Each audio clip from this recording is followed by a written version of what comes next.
maritime transportation, maritime labor regulation, oil and gas exploration, ferry and passenger insurance, marine pollution and prevention, port operations, and lots more. Join me on Sundays every 2 p.m. to 3 p.m. on Voice of the People TV.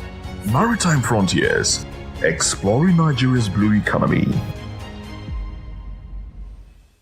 Welcome to another interesting episode of Maritime Frontiers on Voice of the People TV. My name is Amina Ojelabi, and I am glad to have you here with me today for an interesting ride on the program. And don't forget, your feedback is important to us, as we do appreciate your call, chat, or do leave a message on the number 0904-473-2605. And to get more update, all you have to do is like, follow, subscribe to our YouTube page at VOPTV Live and on all our social media platforms. Now, on our last episode of the program, we had an interview with the Deputy National President for Logistics, NAGAF, in person of Dr. Segun Musa, where we spoke about the extortion of some police illegally detained containers that has been declared by port. Now, he said a petition has been written to the IGP Zone 2 Police Command. Now, in a new development, earlier in the week, we had an interview with the Police Public Relations Officer, Port Authority Western Command, ASP Undain Isaac, where he cleared the air that investigation is currently ongoing as to regards the perpetrators will be brought to justice. And he also gave insight of the role of the police and the port command enforcing law and order in the port. Let's listen to more of this. The Port Authority Police Command is a special command created by the High Command, by the Police High Command, to ensure that the ease of doing business within the nation's ports is sustained, to ensure that trade and commerce go the way it should be, and that there are no infractions within and around the nation's ports. The command is also here. The police are here to ensure protection for even other security agencies carrying out their legitimate business here at the nation's ports. The Western Ports is the busiest in the country. When I mean the Western Ports, I mean all three ports in Lagos: Apapa Port, Tinkan Island, and the Lekki Deep Sea Port. So the police are aware of the sensitivity of the nation's ports to the economy of Nigeria, being a point for trade facilitation and movement of cargo around the world. Now, the command's jurisdiction is within these three ports, not outside, within and around the ports. So talking about containers being intercepted after they have exited the port, it doesn't border within the jurisdiction of the command. We are to ensure protection of cargo in the port, ensure container stripping doesn't happen, and ensure that importers get their goods immediately they exit the port. So anything that happens outside of the nation's port, outside the jurisdiction of the command, is not part of our role. And if there are cases of containers being intercepted after they have exited the port, then that should be investigated. But that's definitely not officers. It doesn't happen. It's not carried out by officers of the Port Authority Police Command. Lagos State has a commissioner of police. There's the Lagos State Police Command. Aside the Lagos State Police Command, there are other formations in Lagos State. We have the Port Command, the Airport Command, Zonal Headquarters, and we have officers and men from these commands and formations spread across the states. But what members of the public see are police officers in uniform. They might not be able to differentiate where these officers are serving and where they are from. But when the union have issues as regards extortion, the officers from the port command do not have business intercepting containers outside of the port premises. They don't have business stripping containers outside of the port premises. They don't have business asking for documents as regards cargo that have left the port premises. If there are issues as regards container, cargo, whatever, they are handled from the terminals. There are procedures. In fact, such cargoes will not even be allowed to exit the port.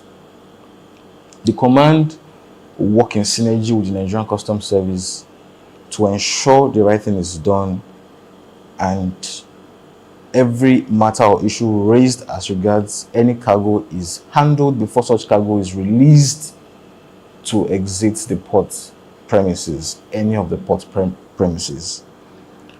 So, whatever concerns raised in the petition will definitely be addressed. So, okay, we've had cases bordering on different things, from container diversion by drivers. We've had recently we arrested a clearing agent who attempted to conceal firearms. You know, a container was being offloaded in one of the terminals around. I will not mention the name. And he attempted to conceal some weapons, illegally imported into the country. Firearms, rifles, ammunition, and a pistol. And we got intelligence, swung into action, got him arrested, recovered the weapons, and he was charged to court recently. There was a press release as regards that. And we've had cases of stealing, diversion, as I mentioned, and sometimes we get cases of assaults. We have a lot of people wandering around. They call themselves motorboy, they call themselves assistant drivers and the rest, and then you see them hibernating around. In their daily activities, they engage in fights, try to cause some disruption to port operations, and we get hold of them, arrest them, prosecute them. And then we've also had cases of stowaways, people who attempt to board vessels, international vessels, illegally out of the terminals here. This year we've not had. Identities are cross-checked to make sure that they are not miscreants that are just hibernating to wreak havoc or waiting to wreak havoc. And that's how we screen them. And over time, our men now know the actual people, the regular faces, And then when there are people that are suspicious, they are checked to ensure that they are not around the port illegally. Sometimes you have people who are apprentices. They are learning under somebody how to carry out freight forwarding and other port-related activities. I know definitely at that level, they might not be registered with the union. So when we intercept people like that, we verify, we confirm from whoever their principal is to make sure that whatever claim they lay is actually genuine. Well, to set the record straight, trucks are not indiscriminately parked at the ports or the port corridors. There's a system called the ETO system that regulates the entrance of trucks into the ports. And Of course, no matter how careful you are, incidents must occur. It's part of the issues that confront human existence. But as a police command, we'll try to keep sensitizing the unions, particularly NATO and Amato. We have regular meetings with the executives. The CP usually dishes out his words of advice and directives to them to pass on to their members. And we've had very little cases of accidents in recent years. It's not as if accident is a regular thing here. It happens once in a while. But the target is for us not to give room for accidents at all. And accidents is not only limited to truck drivers here. You know, there could be accidents with crane operators. You know, accidents could happen even inside the terminals. So safety first, as they say in the maritime domain, is our goal. Once there's safety, things will go smoothly the way it should go. I want to use this opportunity to talk to our truck drivers, our truckers. The command is particular about your safety. Of course, there's a minimum safety standard for truckers and port operators. That we verify, we confirm from whoever their principal is to make sure that whatever claim they lay is actually genuine. Well, to set the record straight, trucks are not indiscriminately parked at the ports or the port corridors.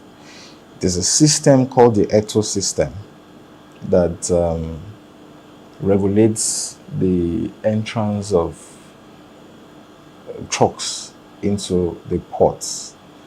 And of course, no matter how careful you are, incidents must occur. It's part of the issues that confront human existence. But as a police command, we'll try to keep sensitizing the unions, particularly NATO and Amato. We have regular meetings with the executives. The CP usually dishes out his words of advice and directives to them to pass on to their members. And we've had very little cases of accidents in recent years. It's not as if accident is a regular thing here. It happens once in a while. But the target is for us not to give room for accidents at all. And accidents is not only limited to truck drivers here. You know, there could be accidents with crane operators. You know, accidents could happen even inside the terminals. So safety first, as they say in the maritime domain, is our goal. Once there's safety, things will go smoothly the way it should go. I want to use this opportunity to talk to our truck drivers, our truckers. The command is particular about your safety. Of course, there's a minimum safety standard for truckers and port operations in general.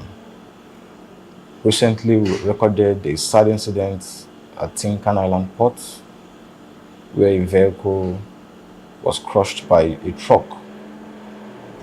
And it was a sad one because there was loss of life.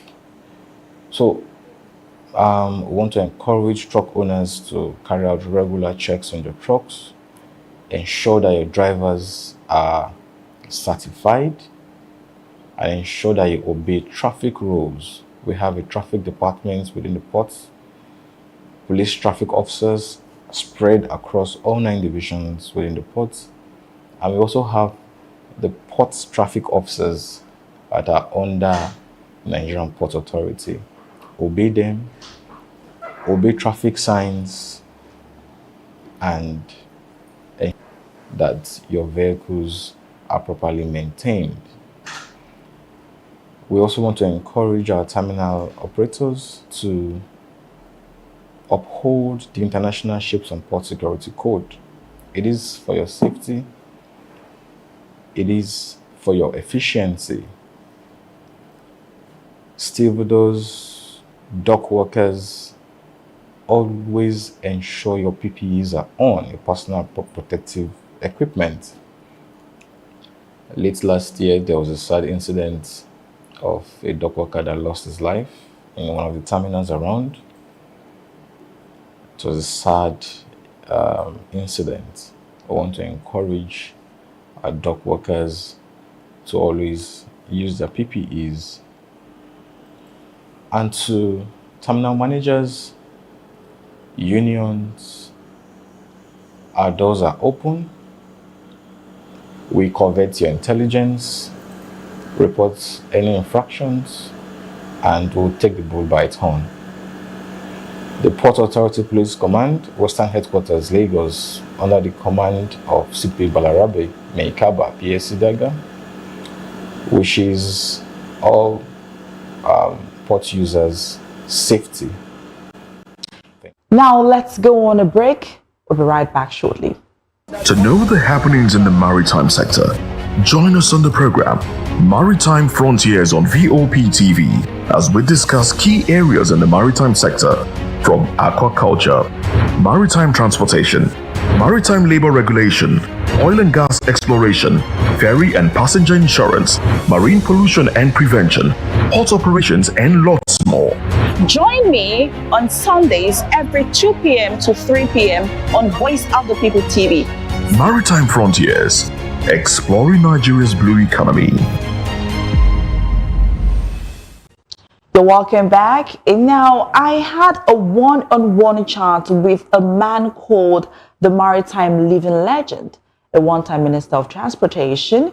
He's also a professional navigator and diver, a boardroom player and an ambassador, and of course the human capital builder in person of Admiral Festus Pobeni, retired. And Admiral Pobeni gave his overview in the current happening in the maritime sector. We also talked and he commended the Ministry of Maritime and Blue Economy, the Minister Adegboyega Oyetola, of his effort in the maritime. He further mentioned that Nimasa have a huge role to play as an agency in the maritime industry. Now, Admiral Pobeni also emphasized that government should embrace more of railway transportation for the disbursement of petroleum product for safety measures in the country. Listen to this. Thank you. Okay, so let's go right into the details.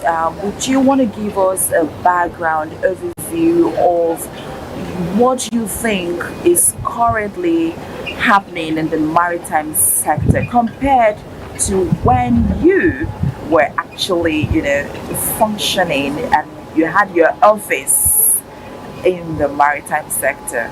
Well, Amina, as a person who first was born an Ijaw water, worked in the Navy for 35 years, water, I later became Minister for Transportation.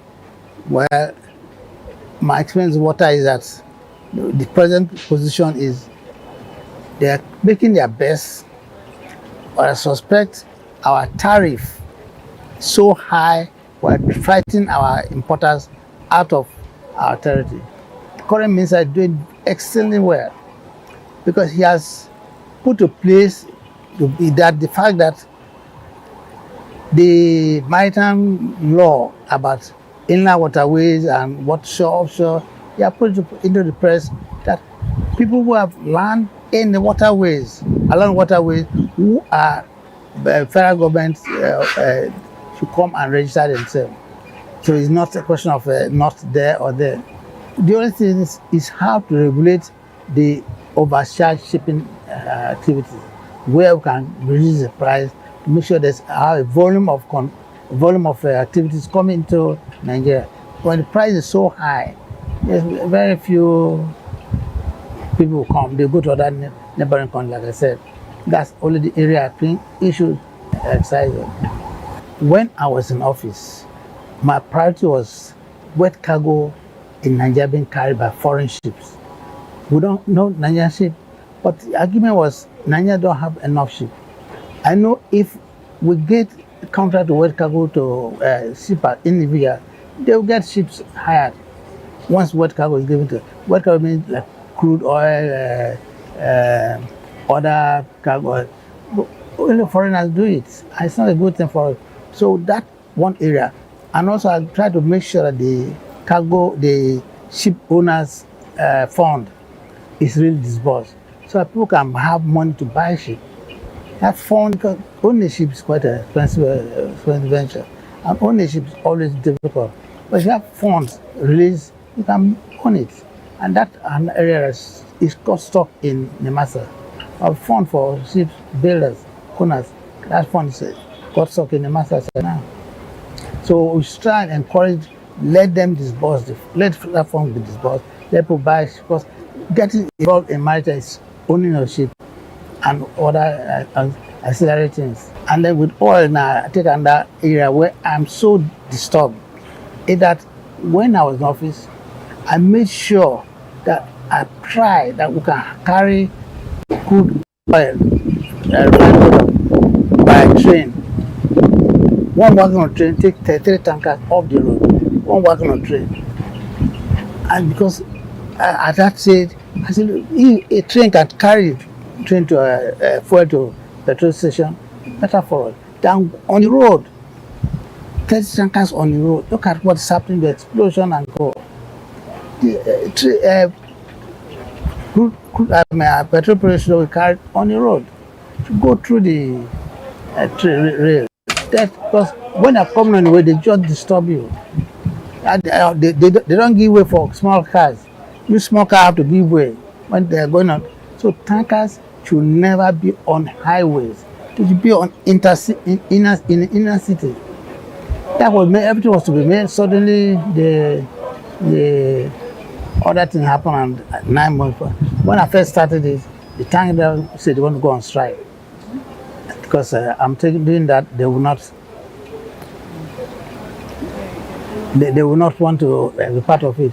And I called owners of tankers. Say, look, please don't listen to your tanker drivers. They have their own agenda, but then can be in Port Harcourt refinery for 3 weeks, open to load.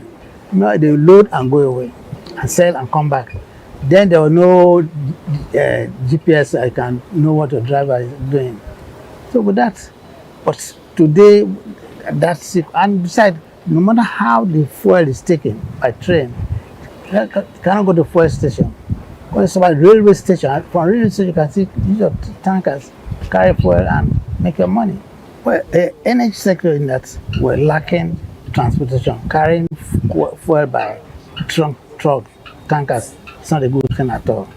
Like far behind, you go by train, by rail.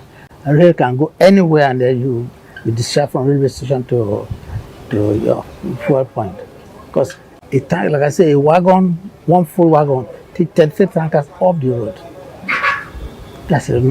Because the tanker drivers, first the weight of the tanker on the road spoils the road, and the explosion here and there. That's one. Then that's a major thing for Maritime. Well, the IMO is makes laws and obey the laws. What I can say that we invest more in individuals. International bodies can come, but we also should invest. And also, I believe such investment is possible to be more. And our laws, we are just at the strategic point of the world in terms of shipping. See map of Africa. See where Nigeria is. So it takes like a gun, just a trigger point. Nigeria is a trigger point, a very strategic place that we can always be discharging and making maritime. But and we have seaports, 7 which we can develop properly. Unfortunately, we use more of Lagos. The other ones are not doing very well. Honestly, deep sea ports. And when I was minister, I tried to ensure that other ports are used, not only Lagos. You can't bring things to Lagos from Lagos by roads to Onitsha to this. Not a good thing at all.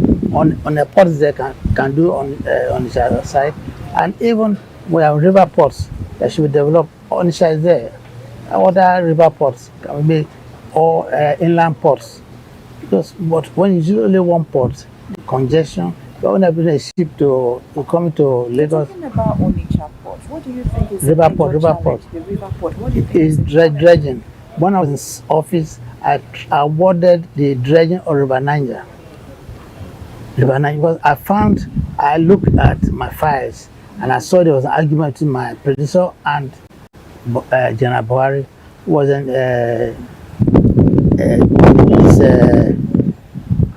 this PTF chairman, task force chairman, Petroleum task force chairman, and there was argument. He had the money, but my predecessor was saying that this is jurisdiction. But you don't have the money. So when I saw it, I went straight. I met Buhari. I said, please, do the dredging. Award it. As soon as it's done, it's good for me. And they awarded to 4 contractors. But of course, unfortunately, my job boys went to say, why should we award dredging? Why not roads? And the argument here and there, I think, die natural death. And people were not dredged. So River Niger, Onitsha Port is shallow. That to be dredged. In fact, in my days when I used to know, ships were used from Warri to Barrow, boats. Barrow are in the north and carry goods. So, rail and water are best means of transport. Can get cheaper and better means of transport. faster? And not fast, but cheaper. But it can carry volume. Yes, true. So therefore, all the ports, if they're there, have less in one congested area. And more. See here. If I want to leave here to Kayana, take a boat, I'll be in Oroshoki in the next 15 minutes. But for me to Oroshoki, by road, you spend hours. So the water transport is one of the fastest and quickest. And that's why here, I make like a hub. You go to Morocco or you go places, and by boat you are there. Then they have a lot of boats here, for leisure and for there are people who are in places of work. Come here, go to their work, come back. Easy for them. There's no traffic on the waters. During the course of conversation, Admiral Festus Pobeni disclosed that government should encourage private investors in the maritime sector, and by doing so, this is going to boost the economy and the country. Listen. When I was in office, my priority was wet cargo in Nigeria being carried by foreign ships. We don't know Nigerian ship, but the argument was Nigeria don't have enough ships. I know if we get a contract to wet cargo to shippers individual, they will get ships hired. Once wet cargo is given to wet cargo means like crude oil, other cargo. Only foreigners do it. It's not a good thing for us. So that one area, and also I try to make sure that the ship owners fund is really disbursed, so that people can have money to buy a ship. That fund, because ownership is quite an expensive venture, and ownership is always difficult. But if you have funds released, you can own it, and that an area is got stock in Nimasa. A fund for ship builders, owners. That fund is got stock in Nimasa right now. So we try to let them disburse, let that fund be disbursed, let people buy, because getting involved in maritime is owning a ship and other ancillary things. The bureaucracy for making the disburse that fund, reduce bureaucracy, reduce it. Let them more transparent and let it be open to disburse the fund. Because I know when I was there, I tried to make sure this fund is disbursed. And I left 20 years ago, and the fund is still not been disbursed.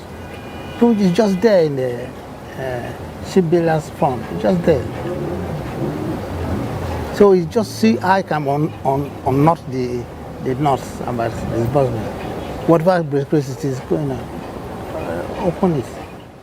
Every crew member has to be aware of all the risks involved in their daily routine, work, and sea conditions. Now, preventive measures must be considered and discussed every time starting any job, and also regular training must be provided to the crew members about their safety, the safety of environment and equipment. Stay tuned as we give you a few tips on how you can keep your crew safe as a marine engineer. Stay tuned.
Thank you so very much for joining us this hour on Maritime Frontiers on Voice of the People TV.